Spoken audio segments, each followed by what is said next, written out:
Hi, Eric here again. I'm at the Cedar Rapids Supercharger and going to charge my Blazer EV again. So I charged it here yesterday briefly, but now I drained it down to 10% state of charge, and I'm going to charge it for 15 minutes to see what percentage I'm at. And I'm actually going to continue up to 80%, so we'll just estimate the 10% challenge range based on energy consumption of the vehicle and not actually drive that test right now. But so yeah, we're here and we're gonna give it a go. I'm using the A2Z CCS adapter, and we'll just use the app to start the car charging. You have to enter a vehicle that supports NACS right now, NACS. So I have a Lightning entered on my account, even though I don't have a Lightning, just so that I can start charging at the charger. So the first step is to open the charge port here. Just kind of slow. And take the plug cover off so I can, teabag it or something. And then I'll take the Tesla plug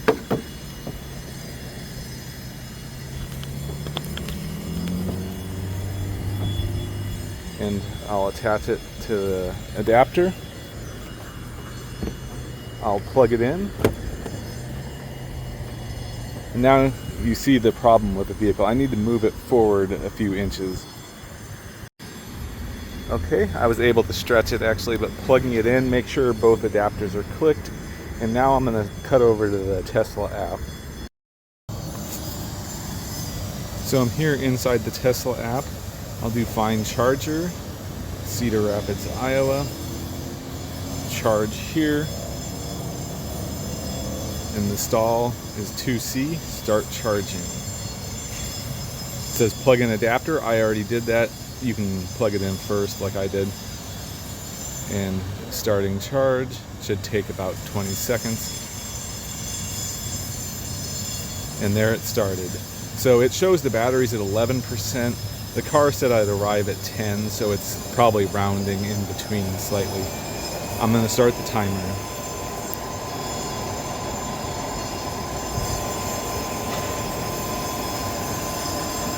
And we're going. We're at 76 kilowatts. I've been driving around for about an hour or so, no, more than an hour, about 3 hours beforehand, 2 hours, just to drain the battery.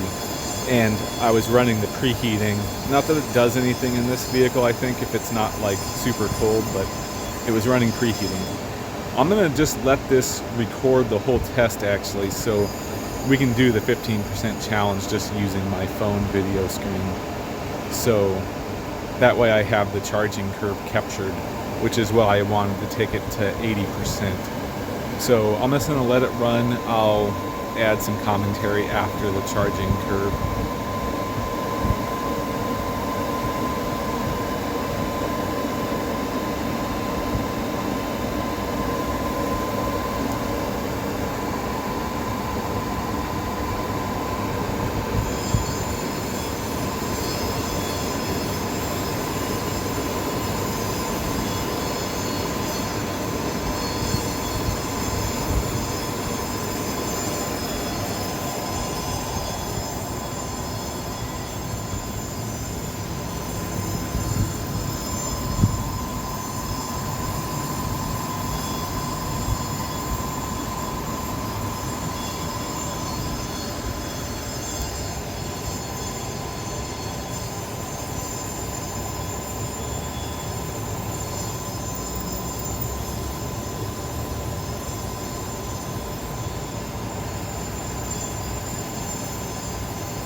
I'm going to actually stop the recording for just a second so I can turn off the audio capture.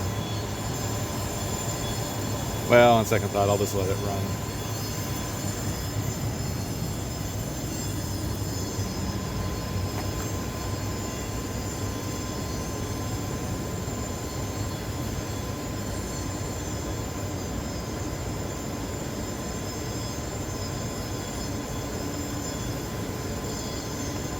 We're seeing power go up as I'm expecting it's at a set current limit right now.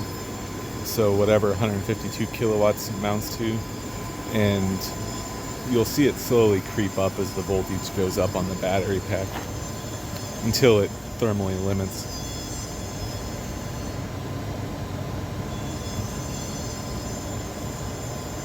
Most of your heat from charging is from the current. Current creates, the flow of electrons creates resistance, or will create heat where there's resistance in the wires, so like plugs and connectors, the wire itself.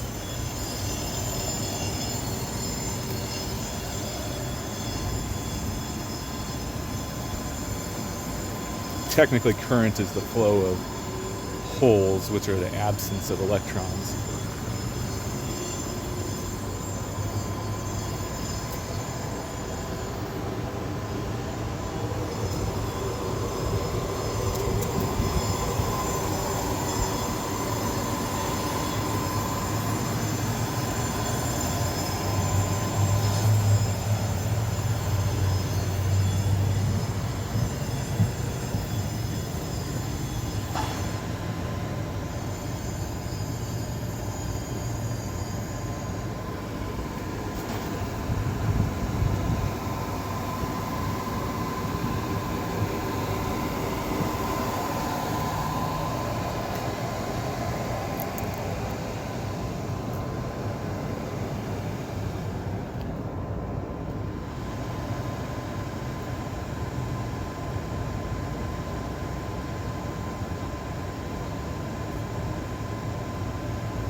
Still going strong at 23%, 155 kilowatts. Now, I really wish the Gen 2 or the version 2 superchargers would be available for the Blazer, because unfortunately they don't do CCS protocol. Because it would be great, because there's a whole bunch of them like on I-80 and along, a lot of more rural areas. They're older chargers, and it would be great because the Blazer doesn't need faster than 150 anyway, really, not much anyway. I think I've had it peak at 170 or 180. So it would be nice to have available those chargers, and then the slower current wouldn't matter, or the lower power wouldn't matter. But the Blazer does really well on the Tesla superchargers because it's a lower voltage, 400 volt architecture pack. So it relies on super high current, and the Tesla superchargers can handle that for a short time anyway. So along with the Mach-E and the Lightning, it does fairly well in the Rivian. It does fairly well on the Tesla charging network. The CCS, you're more likely to run into issues where the cables can't provide enough power. I think most of the companies are replacing those with higher amperage rated cables, I should say. But again, amperage or current is what drives the heat, so not the voltage.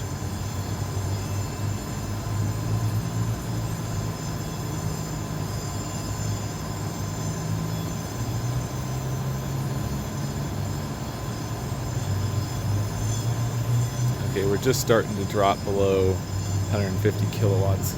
I have the car turned off, so I'm not using the climate control.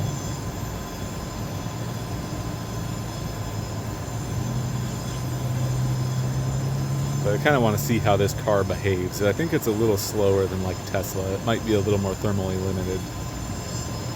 Well, the Panasonic battery Teslas.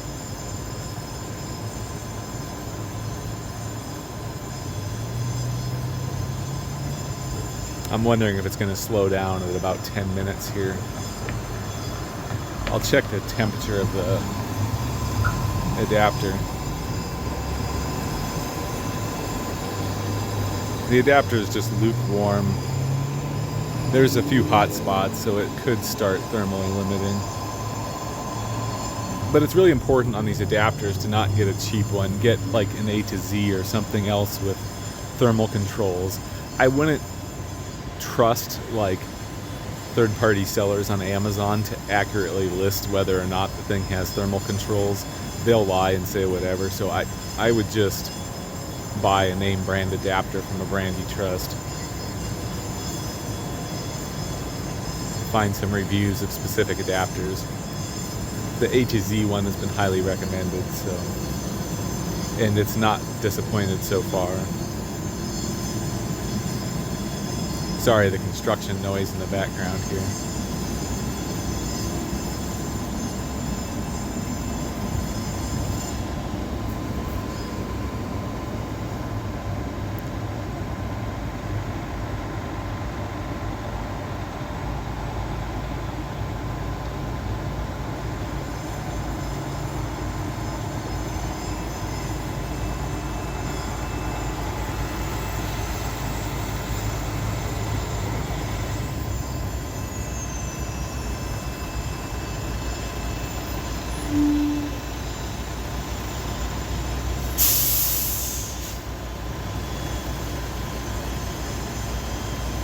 So 10 minutes, 140 kilowatts basically, 139 rounding.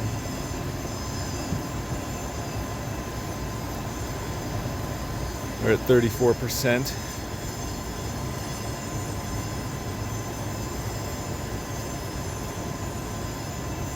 Also, with the charging power on this thing, there's no need to take the 350 kilowatt chargers unless there's some other limitation on the 150s. I would just stick with the 150s first and then go to the 350 if you need to. Now, thankfully, Electrify America is replacing those with, they're replacing all the 150s with 350s from what I've seen. So if all of them are 350s, then it doesn't matter. But you do need one with a higher current rating. So the nice thing with the 350s is they have the higher current rated cables. The old Electrify America ones still have high rated cables with the 150, but a lot of random chargers that are rated 150 might max at around 80 kilowatts on a 400 volt architecture vehicle. That's where the Kia EV6 is ideal. It kind of sucks charging at the Tesla Superchargers, but it's really great on any of the 1000 or 800 volt architecture packs. When we say 400 volt or 800 volt, that's kind of like a class rating, right? You know, the actual voltage is less than those. So like Kia batteries are around 500 to 600 volts, I think, maybe 700 on some models.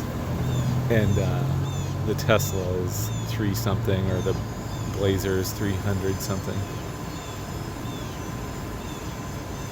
The actual chargers output like a max of maybe 500 volts and 1000 volts.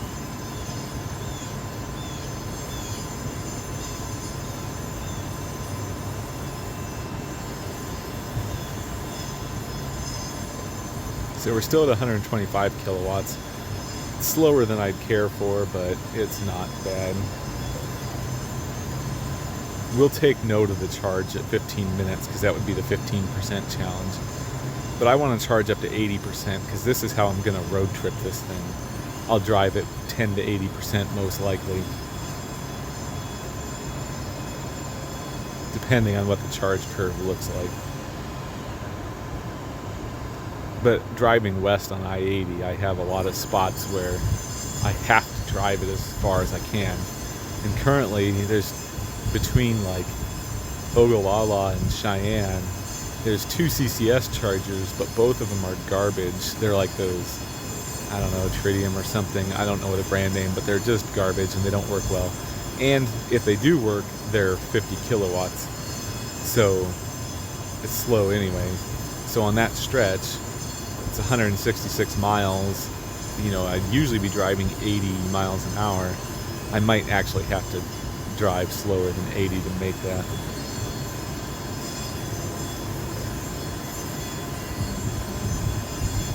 So I did a 10% challenge the other day, and I think I had, what was it, like 45% maybe, 35%? I don't remember, I'll look at the number, but we'll see how we compare today. I bet it was 35%, 36. Because we're going to be pretty close to that today. I think we'll actually do a little better.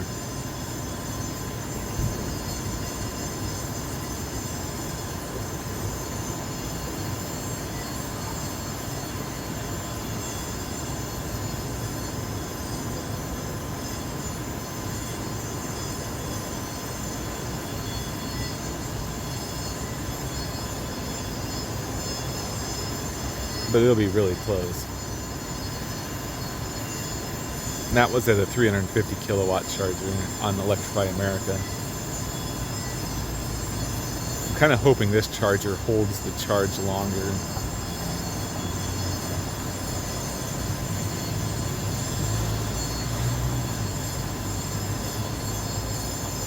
And I think it go about 20 seconds past because of the hand shaking that occurs. We can watch the video to see. The adapter still is only lukewarm at best.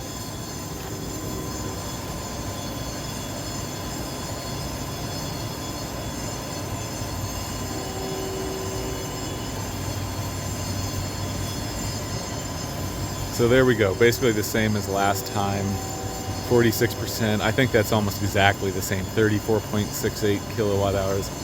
So that's pretty consistent. And again, the preheating in this vehicle is weird. I told it to preheat, but it didn't really use much energy because it kind of shows you how much energy it's used for each function. And it didn't really use much. So I think, there's my timer going off. So within half a kilowatt hour. And anyway, the preheating didn't use much energy. Sorry, I had to cancel my watch. The preheat didn't use much energy, so it, I'm guessing it didn't do much. You know, like Tesla uses a large percentage of the battery. It might use 5 or 10% of the battery pack. But in here, it didn't do much. So I'm guessing it wasn't really needed. It still ramped quickly to 150 kilowatts.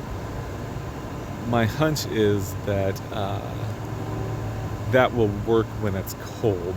I'm hoping it's just not GM, you know, partially implemented feature not working, but I suspect it'll work once it's actually like cold outside, so like freezing temperature.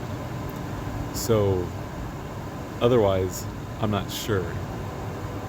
Like it's different battery technology. Tesla uses NCA, nickel, cobalt, and GM uses NMC, which is a manganese heavy battery. So they're different technologies. They have different capacities, different energy densities, different, you know, different characteristics. So it's quite possible that it doesn't need to be as hot to charge, or GM doesn't care about optimizing the charging as much. Who knows?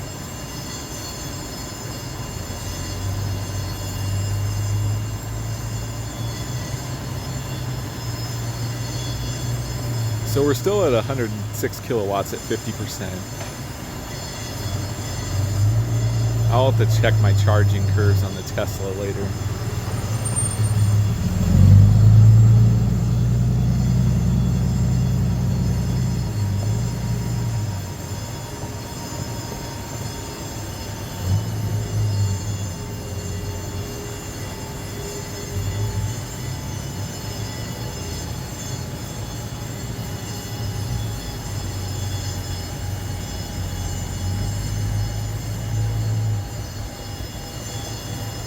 Oh, we just dropped to 92 kilowatts, so right around 50%, and it drops below 100 kilowatts.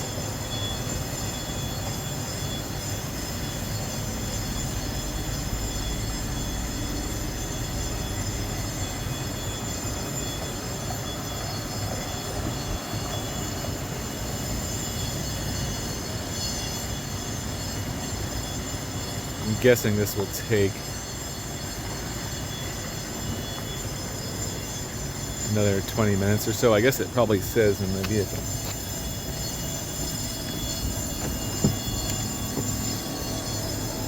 Yeah, it says 20 minutes remaining.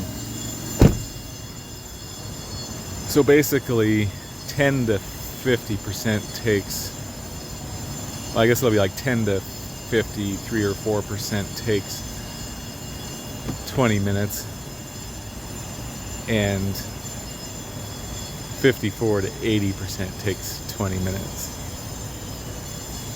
So 45% versus 24%, 26% or something. Anyway, it takes a lot longer to charge the upper half of the battery.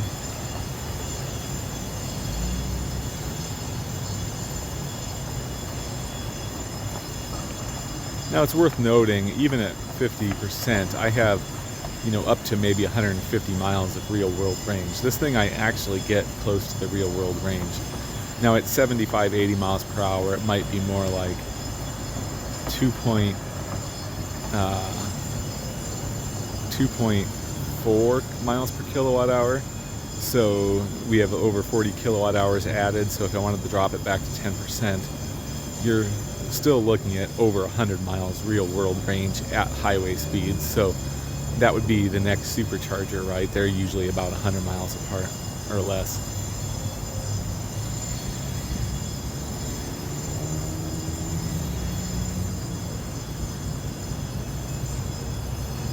So even in this vehicle, it's faster to keep it, at less charged. But the curve in here is looking more like the Cybertruck or something, so not great.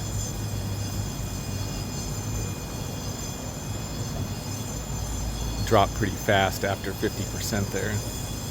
Now, on the plus side is if you start higher charge, it seems to maintain it. So I think it's probably building up heat in the pack and not able to deal with it as quickly as it should. That's just speculation on my part. I don't have, so the Blazer uses encrypted CAN bus, so I can't easily pull data from the bus, so we'll see.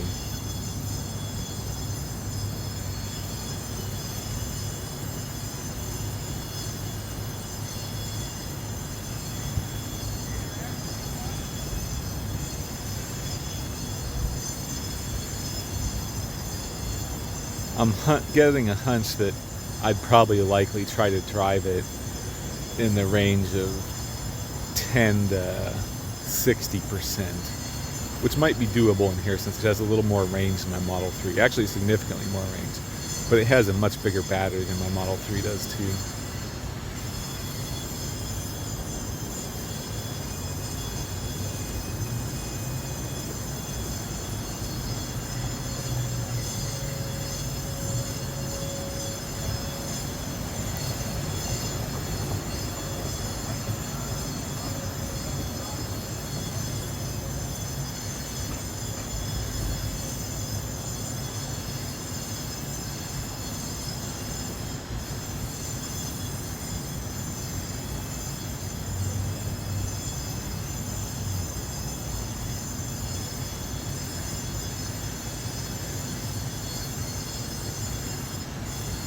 Yeah, I'm definitely seeing this. So yesterday I charged 40 to 80%, right? And that was 22 minutes.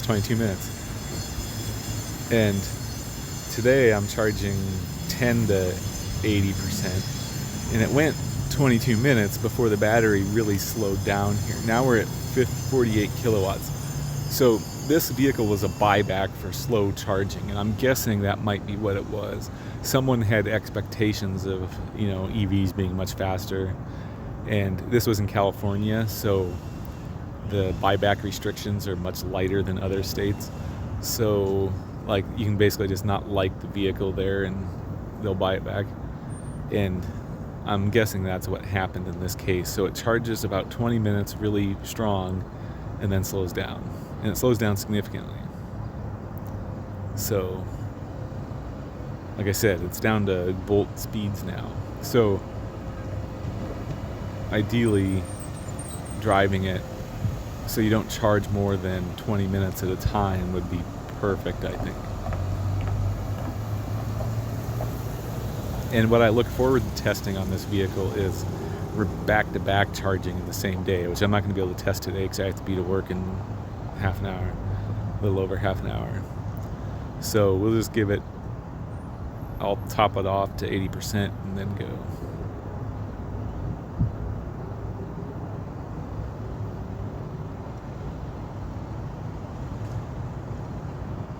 But like I said, yesterday I charged 40 to 80% and it averaged almost 100 kilowatts in that range, so it was charging much faster at the same state of charge here. So I'm guessing the limit is not the state of charge, but rather the temperature of the pack.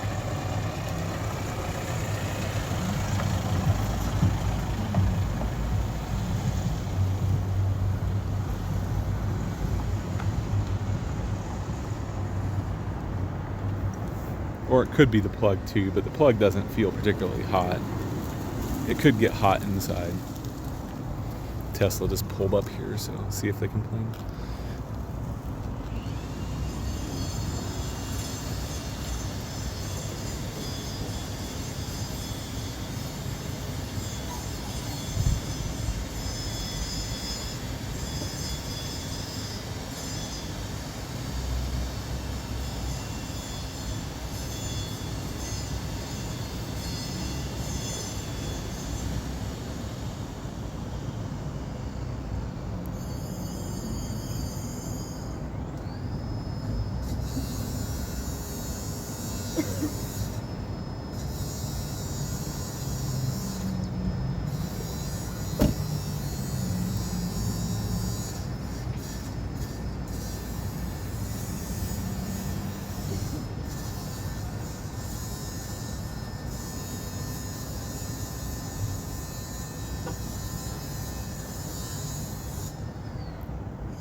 Hey, we're speeding back up again.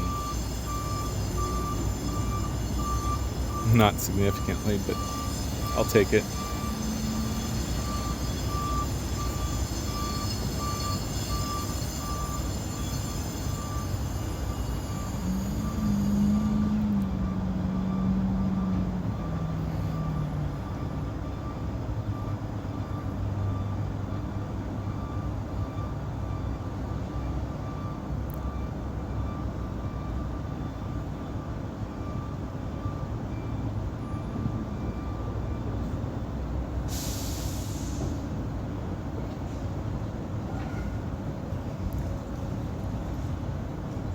Maybe temperature in the pack is equalized some and it can crank it back up a little bit.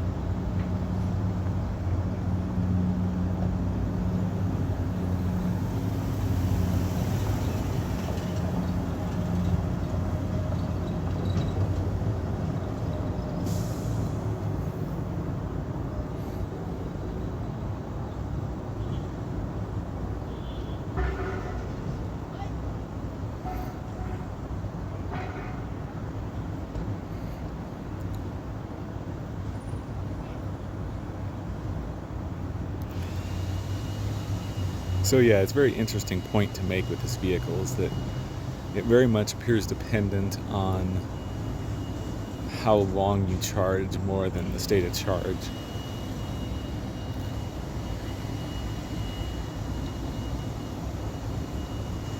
So my average is going to be pretty low with this charge because it's been sitting at 50, 60 kilowatts for a long time now.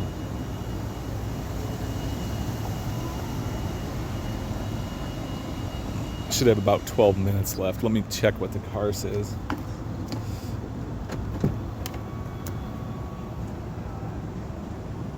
The car still says 20 minutes, so that's interesting. You know, let me experiment. Let me start the car, turn the air conditioning on, and see if it makes a difference.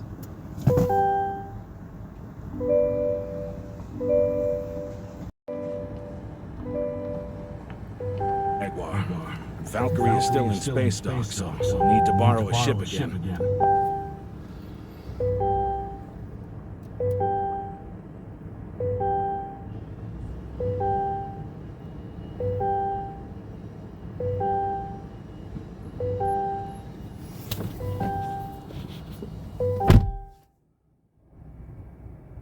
I see no difference, but it's the climate control works.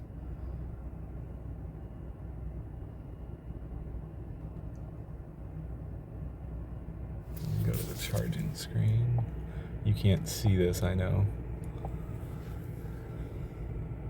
Ready in 15 minutes, it says. So like the Tesla, it must just kind of round to closest 15-minute increments.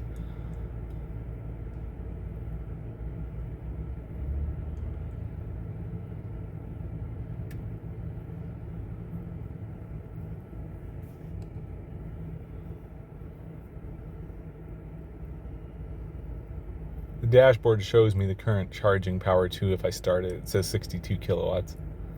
But my real long distance range based on my recent driving of, say, 2.5, 2.8 miles per kilowatt hour is showing a 180 mile range. So, you know, I do have a significant range there. That's probably a little optimistic because I don't know the period that average is over, but it should be pretty close. I'm going to reset my trip meter when I'm thinking of it.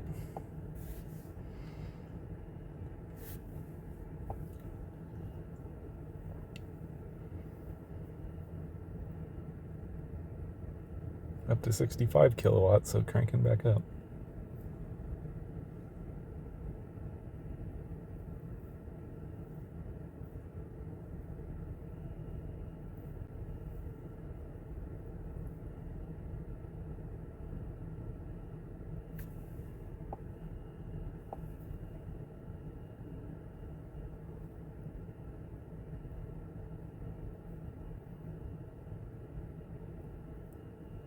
Oh, this is painful though with the speed.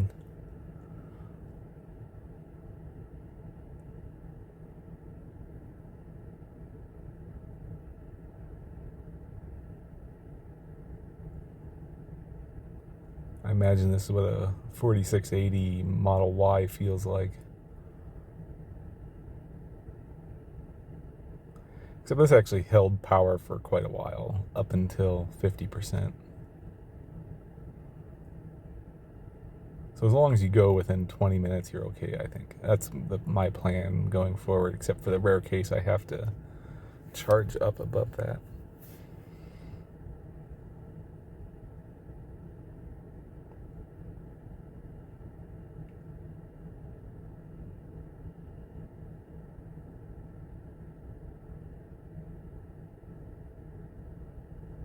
My Model 3 was definitely faster, though. It would get to...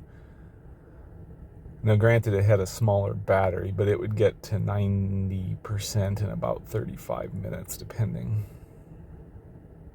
85%, 90%.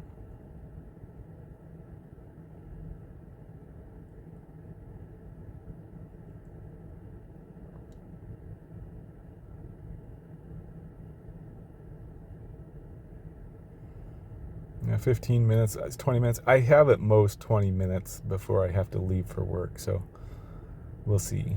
I got out around 4:30 this morning and was driving around to burn down the battery and get the battery nice and warm just from driving.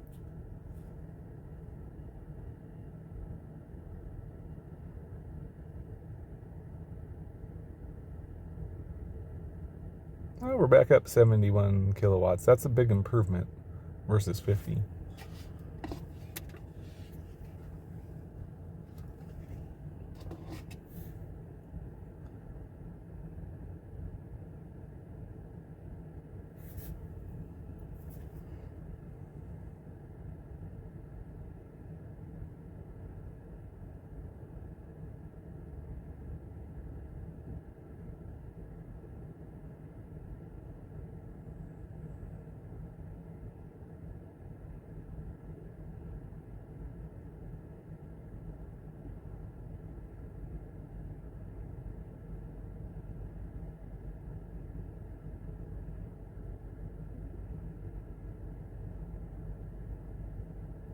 What I do find interesting is the app and the car are always 1% difference in charge level. So like the car will say 69%, but the charging app always says 1% less than that. I noticed the same with the station, the EA station, but I see it in the Tesla one here too. Maybe it's just how it rounds. It might round up in the car. Or maybe there's a little buffer built in that it doesn't advertise.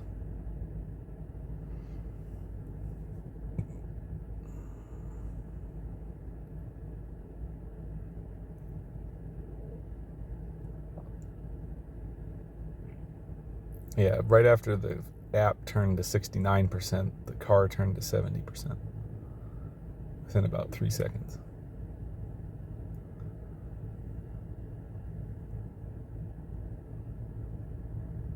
So I'm sure this app will probably say 79% when it stops.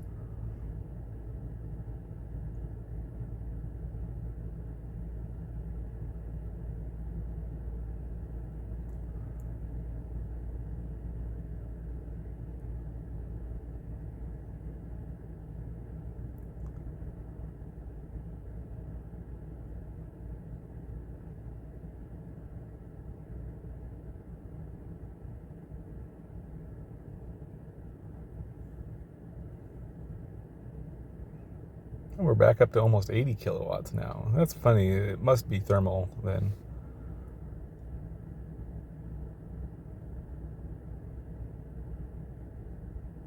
It seems like something they could maybe improve handling of.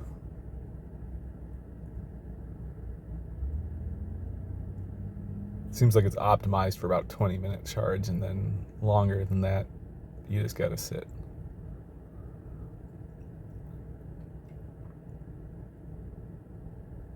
Because like I said, it did the same thing on the 350 kilowatt charger that did not have a cable, so. Or a cable adapter is what I mean.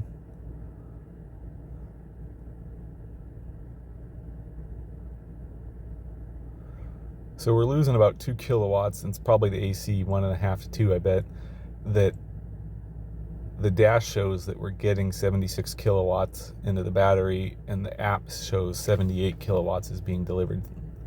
So it's about 2 different.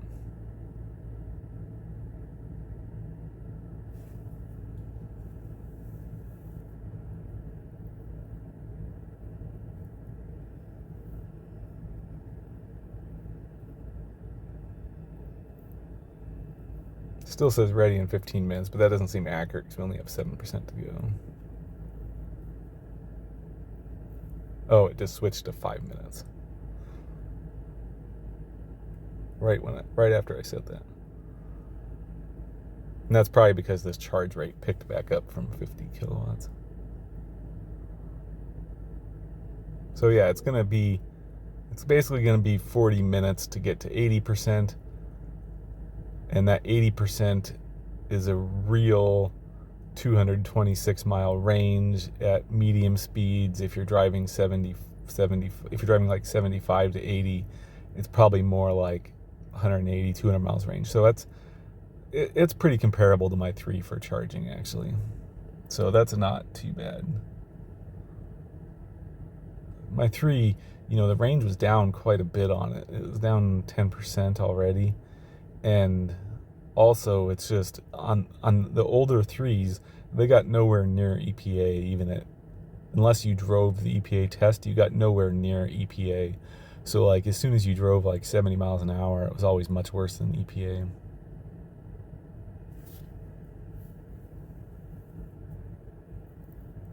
The new 3, at least based on recent testing, Kyle over at Out of Spec Kyle and Jordan, they had like above EPA on the new Model 3, the latest one. So that would be nice to have, because that would have been a huge difference. I probably wouldn't have gotten rid of the car if it had that. Because that was always my complaint. I couldn't make 200-mile drive, and I sometimes needed to. It made me take alternate routes and stuff because there was no chargers along the route.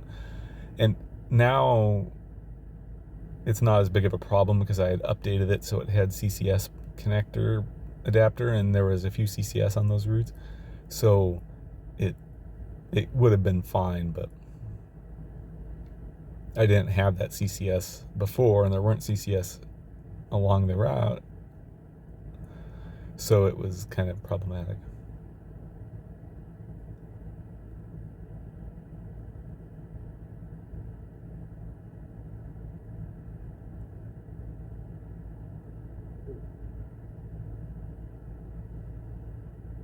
So where this is benefiting is my Tesla would have slowed way down above 75%. So this is still going pretty strong. But like I said, again, it's if I want near 200-mile real world range, I have to charge for 40 minutes. And that was the same in the Tesla. The Tesla is ideal if you run at really low state of charge, like below 50%. I can just stop at every supercharger. The problem there is you have to stop at every supercharger, so that can get a little annoying, but especially if there's like traffic or overhead at the charger you're trying to go to.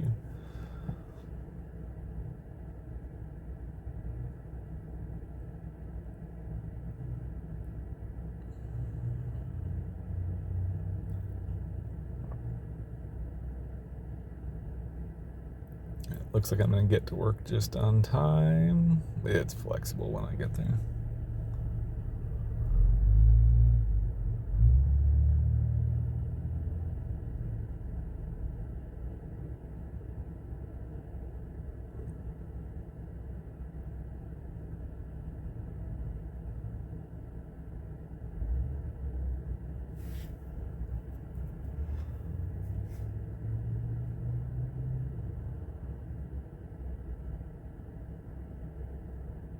Car shows 78%.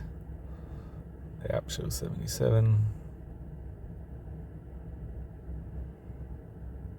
So it should stop in about 2%. Your vehicle will power off in 3 minutes. Keep vehicle on.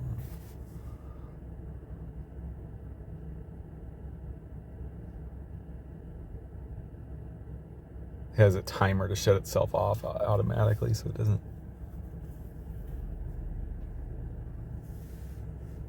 cause trouble.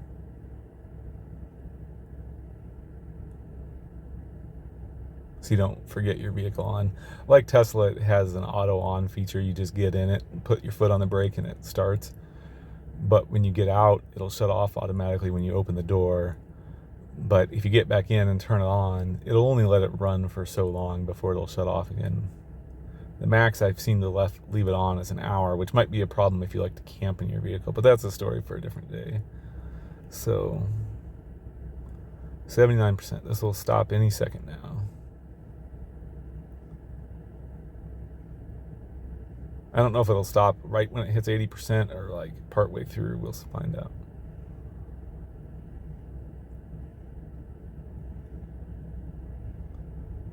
Car says 79. Okay, the car says 80 now, so it must go partway through. I don't know why it says 5 minutes still, unless it does some top balancing, which I'm not going to do right now if it does.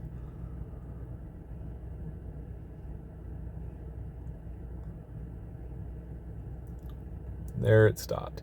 It says current charge, 226 miles, charge level 80%, range gained 197, stopped at 749.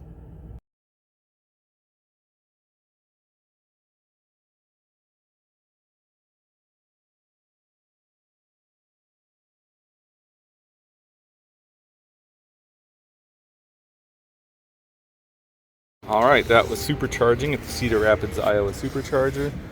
You'll see with my A to Z adapter.